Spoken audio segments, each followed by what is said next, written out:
Today's episode is brought to you by the Daily Gardener Friday newsletter. You can sign up for the newsletter over at thedailygardener.org. Hi there, and welcome to The Daily Gardener, a podcast featuring garden history and literature. I'm Jennifer Ebling, and today is February 14th. Happy Valentine's Day. Today in garden history, we celebrate the birthday of René Louiche Desfontaines, who was born on this day in 1750. And as you might have guessed, he was a French botanist. After studying in Paris, René botanized in Tunisia and Algeria in North Africa. His masterwork, Flora Atlantica, included 300 new genera. Now, René conducted a fascinating experiment with the sensitive plant, and he wanted to see how the plant would react to a carriage ride through Paris. And what he discovered is that the plant grew accustomed to riding in the carriage. The first couple of times that he drove through town with this plant, it closed its leaves and it wilted. But after a while, it stopped doing that. It got used to the carriage rides. René is remembered in the name Desfontainia spinosa, or Chilean holly, which is native to Costa Rica, Chile, and Argentina. And the Chilean holly, as you might already know, is a beautiful ornamental. And up here in Minnesota, we use it as an annual in our containers. It's hardy to 5 degrees below Celsius or 23 degrees Fahrenheit, but requires winter protection. So if you plan on growing it in a warmer climate, just make sure that you don't let it get too cold. And today is also the birthday of Samuel Graveson, who was a Quaker printer, publisher, stamp collector, and author who lived in England. He was born on this day in 1869. In his book, My Villa Garden, great book from 1915, Samuel wrote, "What? Another book of gardening?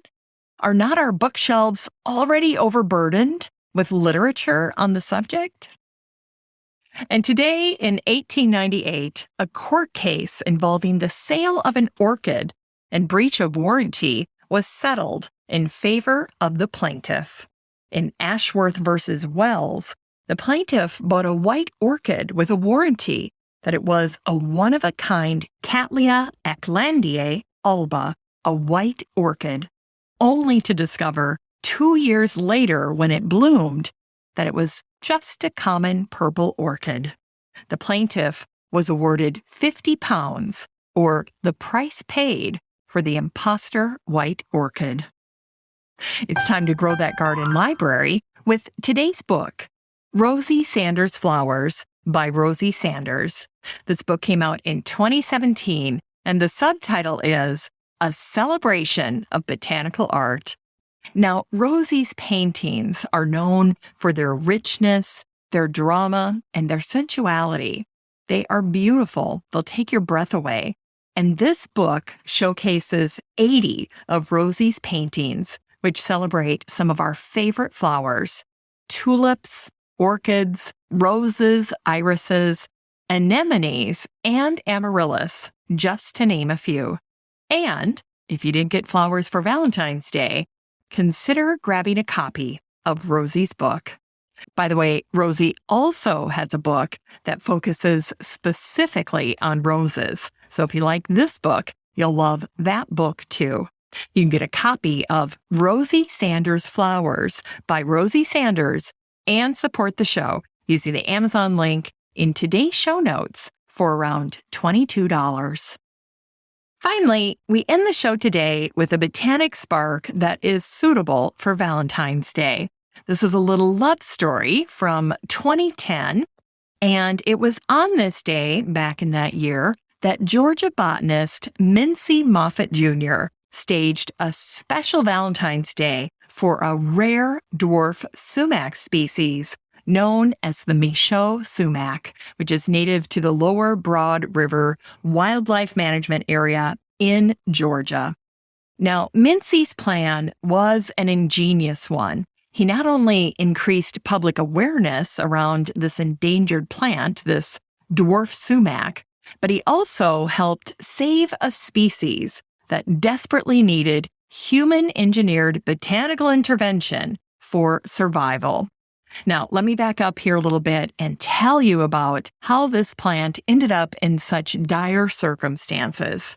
Back in 2010, the Michaux sumac was found in just 2 small areas of Georgia, and a lot of this had to do with the way the woodland transformed into a forest, which cut off sunlight and which also impacted the sumac and its native growing areas.